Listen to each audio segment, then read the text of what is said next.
Boa noite! Estamos começando aqui a nossa transmissão para você que realizou a prova do concurso para promotor de justiça do Ministério Público do Ceará. O gabarito foi divulgado e nós identificamos aí uma questão passível de recurso.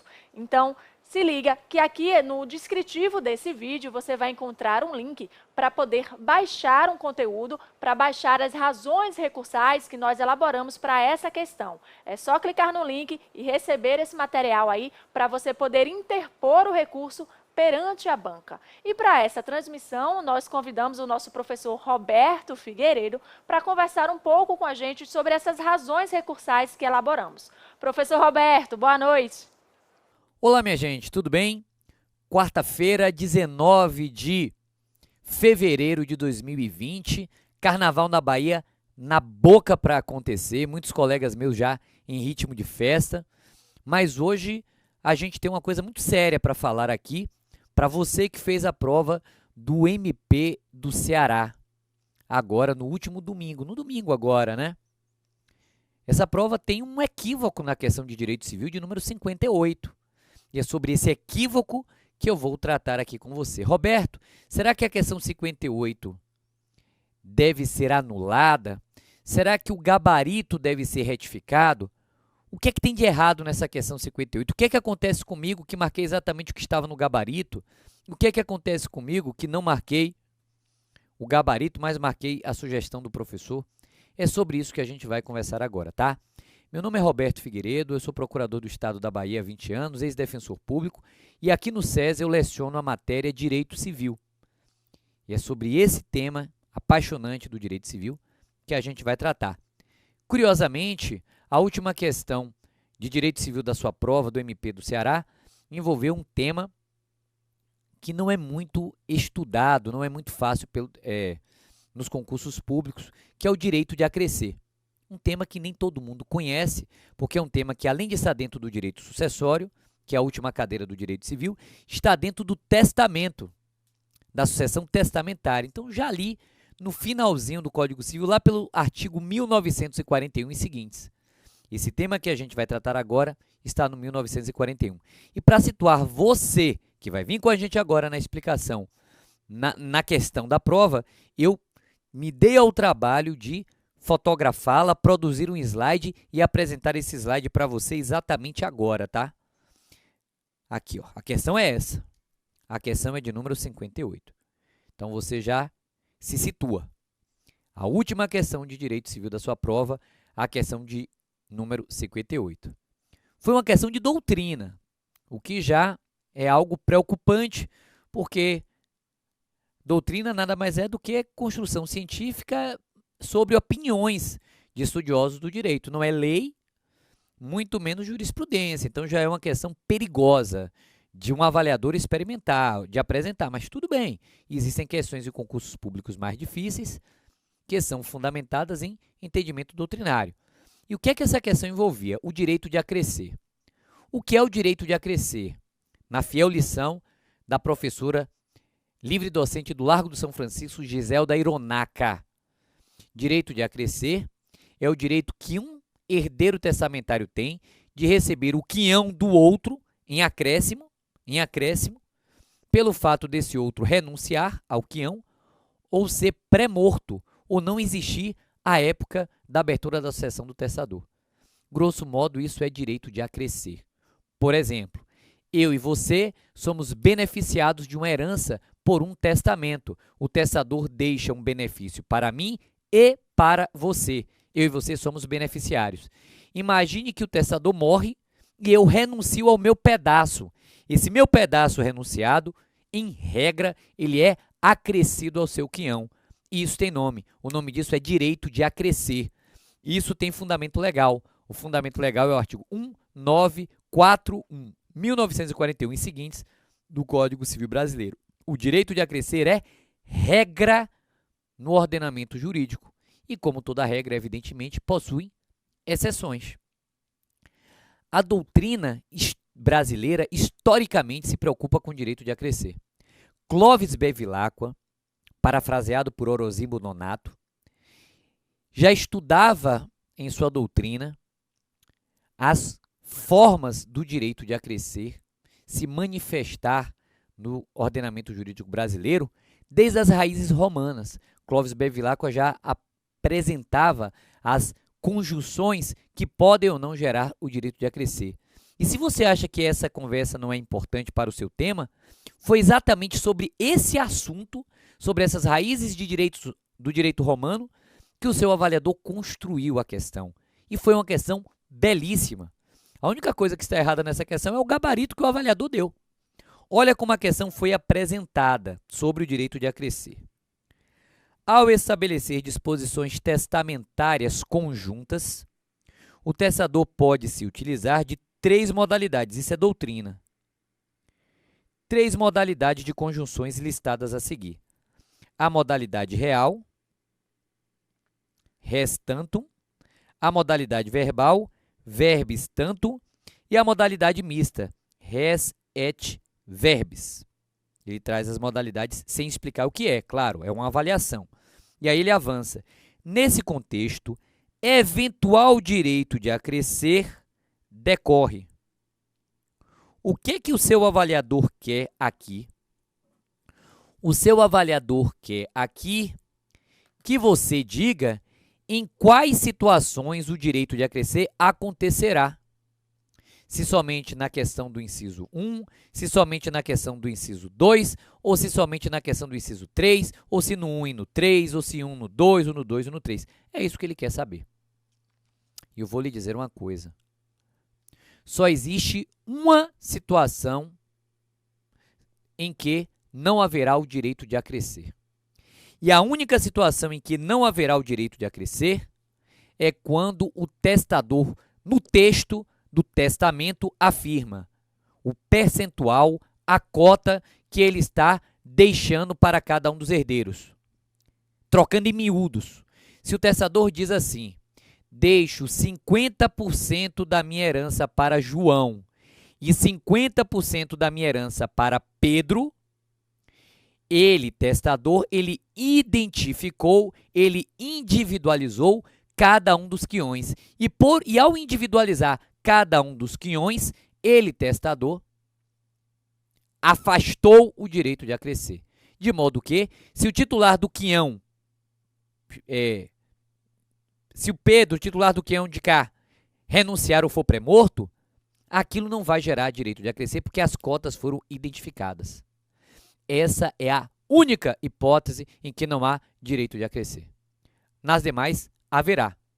Evidentemente, salvo se o testador prever uma substituição, né? Aquilo que a gente chama de substituição fideicomissária.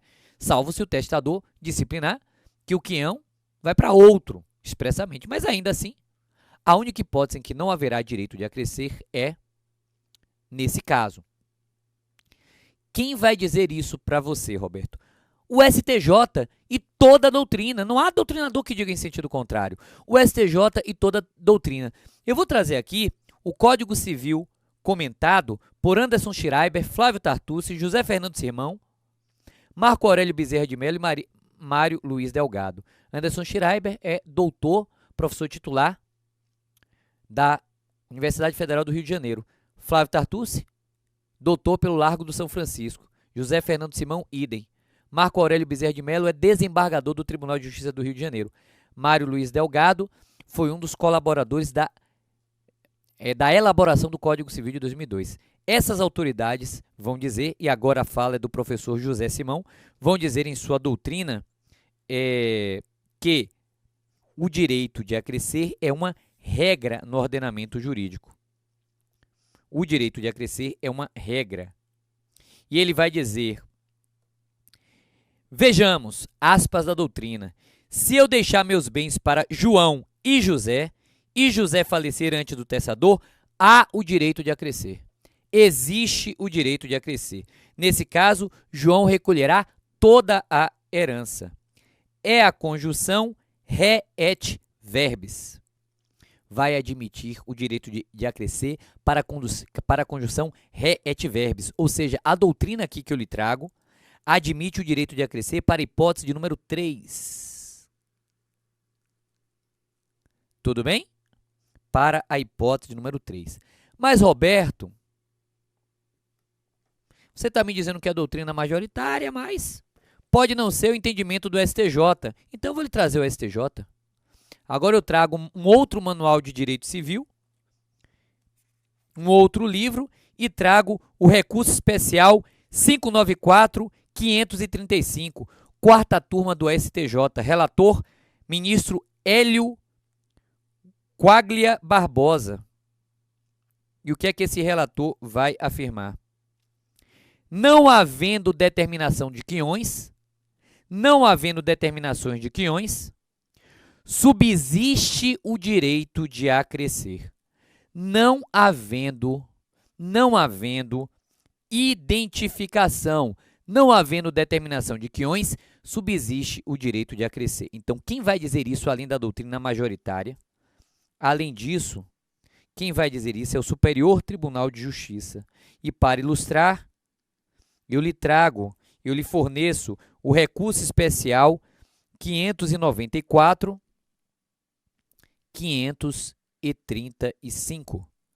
que tem a sua origem em São Paulo e é da quarta turma do STJ.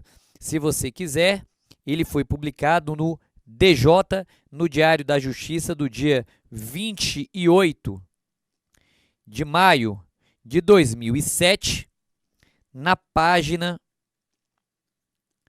344. Na página 344, tá? Bom, então quem diz isso? A doutrina contemporânea, eu lhe citei aqui alguns doutrinadores, a doutrina clássica, Clovis Bevilacqua, e o direito romano. Dessa maneira, o que aconteceu então na minha prova? Repare, o seu avaliador sugeriu esse gabarito aqui. O seu avaliador sugeriu a letra A. Só que o direito de acrescer acontece tanto na cláusula res tanto quanto na cláusula re et verbis.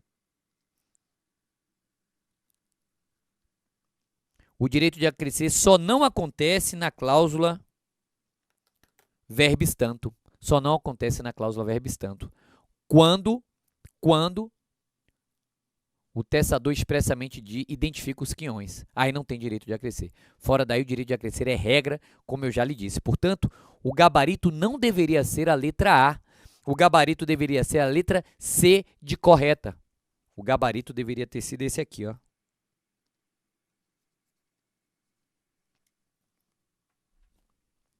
Deveria ter sido a letra C.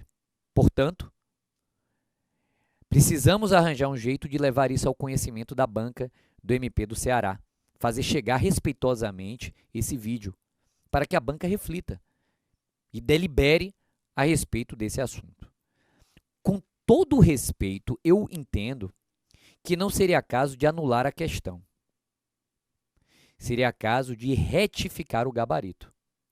Dizer, não é letra A o gabarito é letra C, porque a prova traz alternativa de gabarito para ser marcada.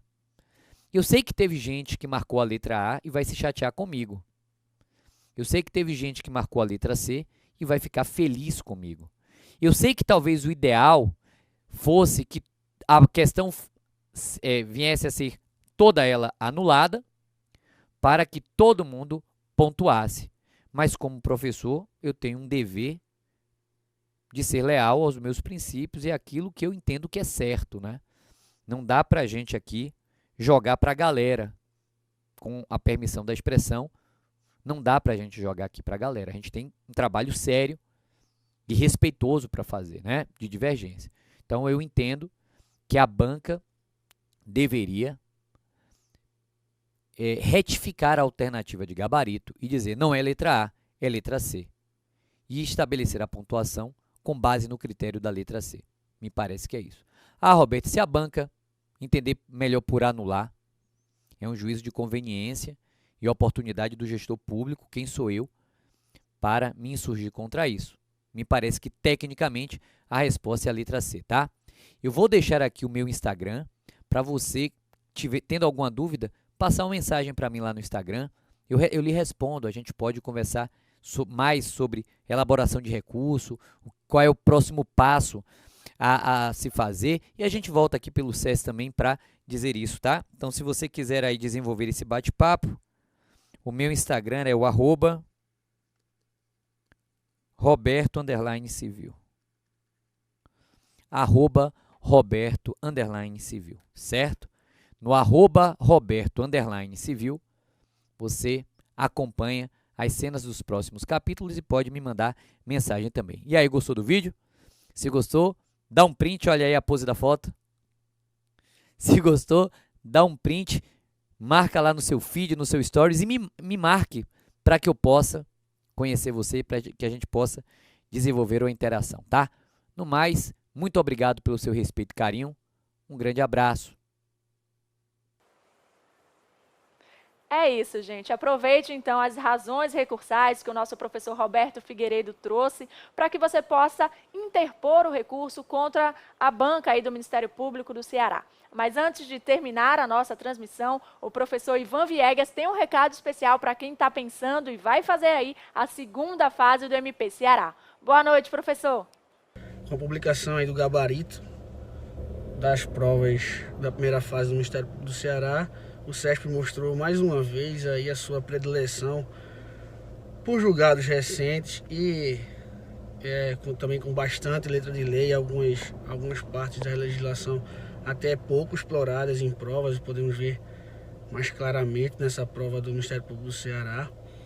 E pensando nisso, os professores do nosso grupo aqui, da Advero, analisaram algumas questões passíveis de recurso para a primeira fase. Eu sou Ivan Viegas, eu promotor aqui do estado de Pernambuco e estou responsável aí para trabalhar junto com vocês na preparação para a segunda fase, para as provas práticas. Só que a primeira fase é de fato um índice, um apêndice para a prova da segunda fase. Não pensem que uma matéria explorada na primeira fase ela não será mais explorada na segunda. Pelo contrário, geralmente as provas indicam o caminho a ser seguido justamente na prova da primeira fase, no grupo no qual eu fiquei responsável, que pega aí o grupo 1 e 2 da prova. Também analisei, vi algumas questões, uma chamou a atenção, eu posso até adiantar, os outros colegas vão aprofundar mais sobre isso, mas a questão que trata, a questão número 6, que trata da questão do furto de energia elétrica, eu entendo que o gabarito apresentado está equivocado. O CESP tem isso, muitas vezes ele não digamos assim, se baseia em jurisprudência, ele se baseia em julgados. E o julgado que tem do CESP sobre essa matéria, diferenciando o furto mediante fraude e o estelionato. Quando uma casa tem um medidor de energia e o cidadão ele altera esse medidor, tendo um contrato com a empresa de energia, ele estaria, e aí um entendimento até simulado pelo próprio STJ, estaria cometendo o estelionato. Todavia, diferenciar estelionato do furto mediante fraude é uma coisa bastante diversa de dizer que todo furto de energia elétrica, por mais simples que seja um furto mediante fraude, que para mim é isso que a questão diz. Quando diz que um simples vendedor ambulante colocou lá os fios no poste e que isso representaria um furto mediante fraude. Na prática processual, nós vemos que isso é caracterizado, pode caracterizar a fraude, pode. Situações mais engenhosas utilizadas para fraudar, mas a falta de vigilância da companhia elétrica, de uma coisa que é notória, visível, que qualquer um que chega a ver que aqueles fios foram simplesmente encaixados no poste, isso não pode ser considerado uma fraude para fins de qualificar um furto. Então, esses detalhes das provas CESP, dessas questões, quando exploram bastante jurisprudência, às vezes pecam por isso, por pegar alguns julgados isolados e às vezes não explorarem bem o que o julgado quis dizer.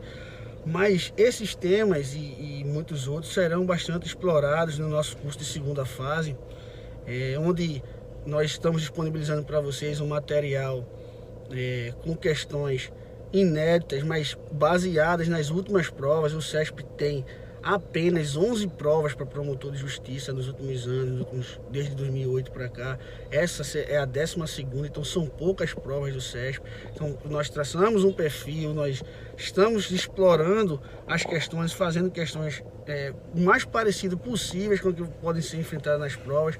Essas questões o aluno terá uma correção individualizada por membros do Ministério Público, ou seja, com aquela pegada de Ministério Público, com aquele olhar de Ministério Público para a resolução das questões, sempre pautado na jurisprudência mais atualizada, onde o aluno poderá estar se testando, porque não basta saber, não basta conhecer o julgado, é importante saber colocar aquilo no papel, fazer a peça correta, com os endereçamentos, com o jeito de escrever. Uma denúncia, por exemplo, é uma peça bem característica do Ministério Público. Quem não milita nessa área, quem não tem contato com a denúncia, se for fazer sem estudar, sem se preparar especificamente, vai fazer uma peça dissertativa que qualquer um que lê aquilo ali sabe que aquela pessoa não se preparou especificamente para uma prova do Ministério Público, para um concurso de promotor de justiça, que sem dúvida é um dos cargos mais importantes no país e que só vem crescendo de atribuição. Nós promotores de justiça somos a quem a população anda procurando nesse embate contra a corrupção, contra o crime organizado.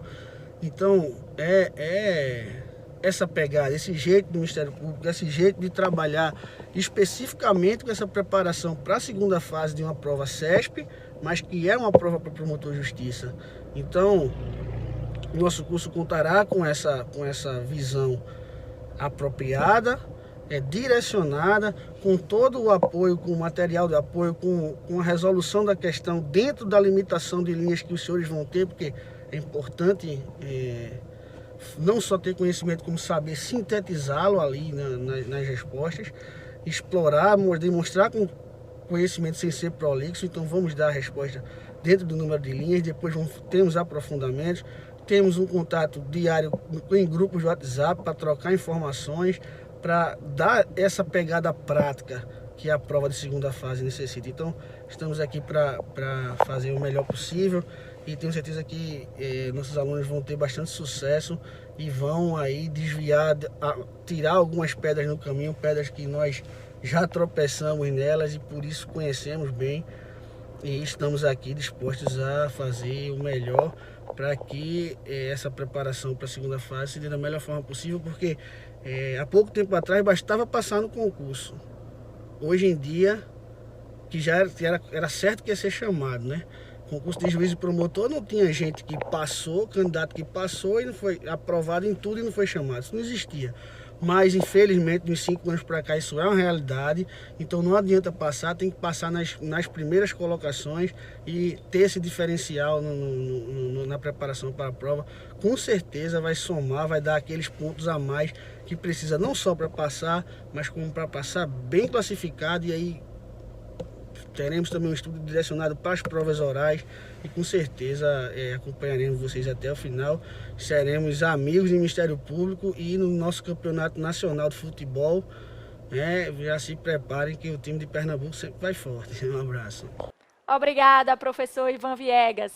É isso, pessoal. Se você quiser acompanhar todas as novidades sobre o concurso do Ministério Público do Ceará para promotor de justiça, é só seguir aqui o nosso canal e ativar as notificações, além de, claro, de nos seguir nas redes sociais. A nossa transmissão fica por aqui, mas não esquece de acessar o link aqui na descrição do vídeo para receber o material com as razões recursais que nós apresentamos aqui na nossa transmissão. Combinado? Até a próxima e vamos juntos!